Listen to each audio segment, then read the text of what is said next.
If you're a Christian, you should not be celebrating Easter, so I highly recommend you watch this video to the end because you could be on your way to hell and not even know it. So the majority of you, when you think of Easter, you probably think of eggs and bunnies. But this right here is Ishtar, and that is where Easter actually comes from. So when you think you're being all innocent, playing with eggs and chasing bunnies around a field, you're actually worshipping Ishtar because you're taking part in a pagan festival of fertility. I'm going to explain that now. So that creepy demon there is Semiramis. She was later on known as Ishtar or Isis. She was married to Nimrod, who was worshipped as Baal or Molech, where the pagans would sacrifice their children to them through the fire. When Nimrod passed away and was worshipped as a false god, this demon here managed to manipulate his followers into believing that she was a goddess, and she then gave birth to Tammuz. Tammuz was a very passionate person about rabbits, and they would actually tie this into their worship later on. But what is even deeper than that?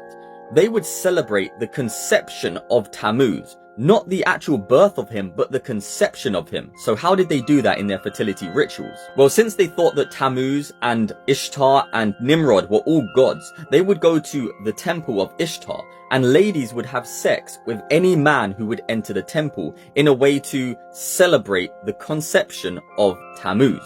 Oh, it gets a lot worse. The pagans would then take their children to the Moloch/Baal statues and sacrifice their children. They would also pass their children through fires. They would then cover eggs, which represent fertility, in the children's blood.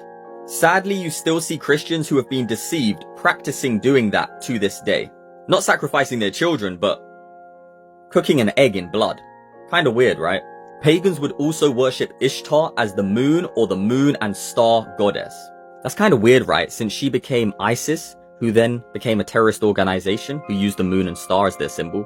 Now look how deep this is. Yahuwah, the true creator, spoke to Moses in Leviticus 22, and he actually warns the entirety of Israel and anyone traveling with Israel that if they sacrifice their children to Molech, they should be put to death, because he is so against child sacrifice. He also commands against it here in Deuteronomy 12, and he warns people, do not add to what he has commanded you and do not take away from it. Now I have to be honest, if you think that you can celebrate Easter or Ishtar in an innocent way, you are extremely deceived. We are warned in the New Testament, Colossians 2, beware lest any man spoil you through philosophy and vain deceit, after the tradition of men, after the rudiments of the world, and not after Mashiach, after Yahushua, or Jesus Christ as the world would call him. There's so much more that I could say, but I only have 3 minutes here on TikTok. Turn away from paganism, like and follow for more.